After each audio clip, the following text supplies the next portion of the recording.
Hello, this is Carly with Precious Metals Refinery. I am here doing PMR Unfiltered with Ronnie. Ronnie has over 38 years in the jewelry industry. Ronnie, thank you so much for coming in today. Thank you for having me. Absolutely. And we're going to just jump right into it. Diamonds. Diamonds are a girl's best friend. Am I right? Yes, they are. So can you tell us a little bit about the diamond market these days? So unfortunately for today, we really see a decline in the diamond market for several reasons, but the most important one is really that we've been growing lab-grown diamonds for quite a while now, for at least a decade. And that unfortunately brings with it the unfortunate side of lowered diamond prices. Mm-hmm. Okay. So what we used to believe as a value is not as much, and that has to do with the labs.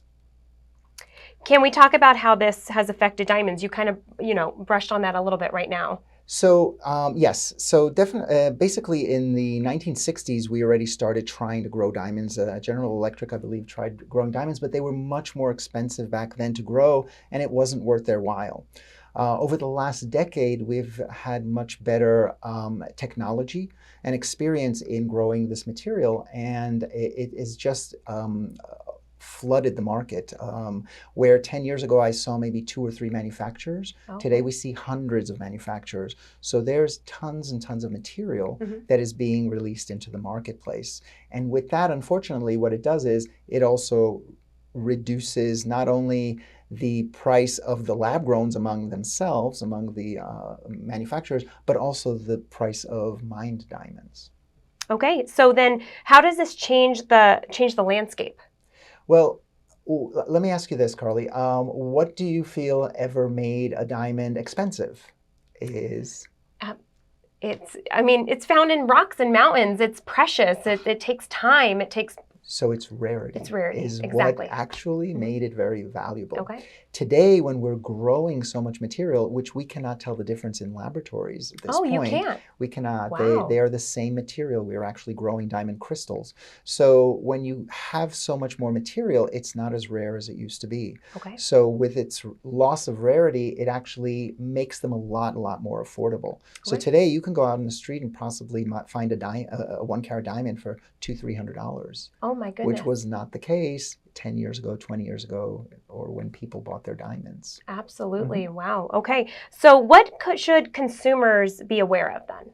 So first of all, there's the possibility that when they're looking to buy diamonds, they really have to ask the question, is this a lab grown or not? Because in today's environment, there may be diamonds that, they don't know that they're buying lab growns because the price is so affordable. So just be aware that there is lab grown diamonds out there. Okay. Diamonds also purchased 10 years ago are not going to be the same value as they are today. So if someone purchased something in the 70s, 80s, or 90s, they can't expect them to have maintained that same value. Unless it's like a complete rarity, like those. Usually we talk about like museum quality things that are very rare. Again, bringing back the rarity. If you have the rarity, then yes, then it would make it again a very high-end valuable piece. A lot of people didn't buy necessarily museum items. So then let me ask you this. We're always told that diamonds are a great investment. Unfortunately, I typically tell people, don't look at diamonds as investment material unless it's very rare and very unusual.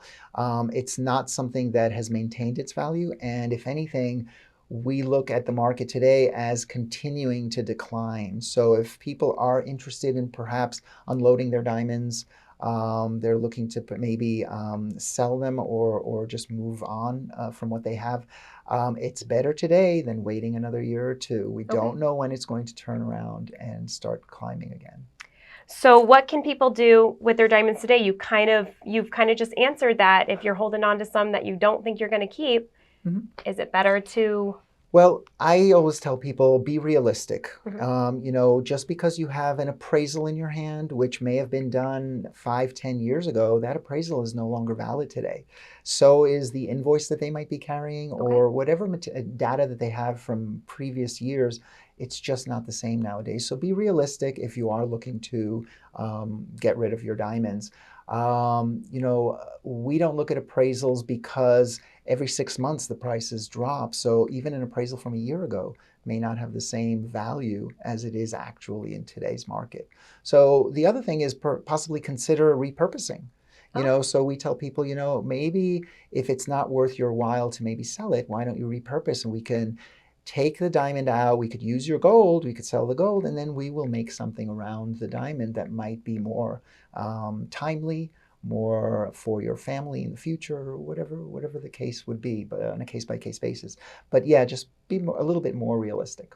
very good. Well, thank you so much for your time. Thank And you. this has been a great episode of Diamonds and Lab Grown Diamonds for PMR Unfiltered. Thank you, guys.